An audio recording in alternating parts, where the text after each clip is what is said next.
Today, we're diving into a really fascinating and pretty rare psychological profile. We're talking about a type of person who just completely turns our whole idea of hustle culture on its head. They might just be the most effective person in the entire room, but you'd honestly never guess it just by looking at them. So, this brings us to a really interesting paradox, right? We've all met someone like this, or hey, maybe this is you. Someone who kind of seems lazy on the surface, but deep down, they're incredibly ambitious and, they actually get stuff done. So, what's the deal? Is that a contradiction, some kind of character flaw, or could it actually be a hidden strength? Okay, let's break that down. From the outside looking in, you see procrastination. You see someone who looks like they're doing the absolute bare minimum to get by. But here's the thing, underneath all that, something totally different is going on. They have this incredibly clear vision of what they want, and they are laser focused on those big long-term goals.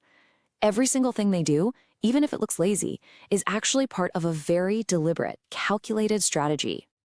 And while we might just casually call them lazy but ambitious, psychology has a much, much more powerful name for it. And it's a term that completely reframes this whole personality type, not as a weakness, but as a seriously effective strategy. They're called the quiet powerhouse. I just love this term. I think it captures the whole idea so perfectly. A quiet powerhouse isn't really lazy at all. They're a master of leverage. They strategically use what looks like procrastination and minimal effort as a tool, a weapon almost, to get the absolute biggest results possible. It's all about incredible efficiency, not about not caring. Okay, so you're probably wondering, how on earth does this work in the real world? Well, this isn't about just putting things off forever. Nope, it's a very specific method. So let's get into the nuts and bolts of their procrastination strategy and really see how it gives them such a huge advantage. The whole philosophy, the heart of it really, is this idea of efficiency through procrastination. So instead of jumping on every single task the second it pops up, the quiet powerhouse just waits. They intentionally let all the unimportant little tasks and the fake emergencies just burn themselves out. This procrastination basically acts like a filter, clearing out all the noise and leaving behind only the most important, high-impact stuff. Their whole method really boils down to this simple 3-step playbook. First, they identify that small chunk of work, the 20% that's going to deliver 80% of the results, the really vital stuff. Step 2, and this is the hard part, this is their superpower. They are absolutely ruthless about ignoring everything else. The busy work, the pointless meetings, the low-impact requests, all of it just gets tossed aside.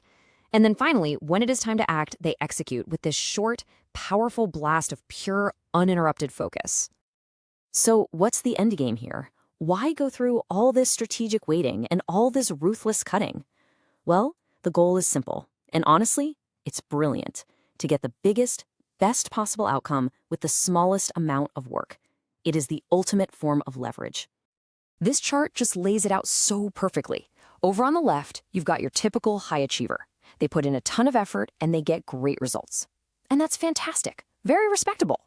But then, look to the right.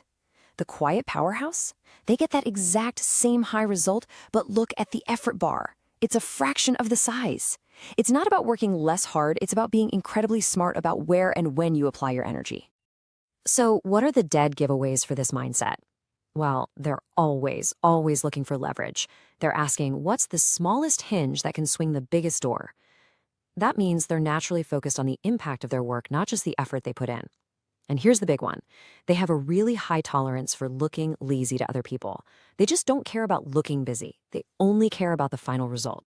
And let's be crystal clear on this point because it's super important. This is not a permission slip to just be lazy. It's not about doing less work, full stop. It is about a relentless, fierce dedication to doing less unnecessary work. It's like taking a surgeon's scalpel to your to-do list and cutting away every single thing that doesn't truly move the needle.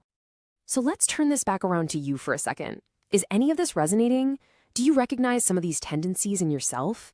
That instinct to find the path of least resistance to the biggest goals, even if it might make you look a little unproductive to your coworkers? It's definitely something to think about. I want to leave you with just one last kind of provocative question. Our culture is constantly yelling at us to do more, grind harder, hustle, hustle, hustle. But what if the opposite is actually true?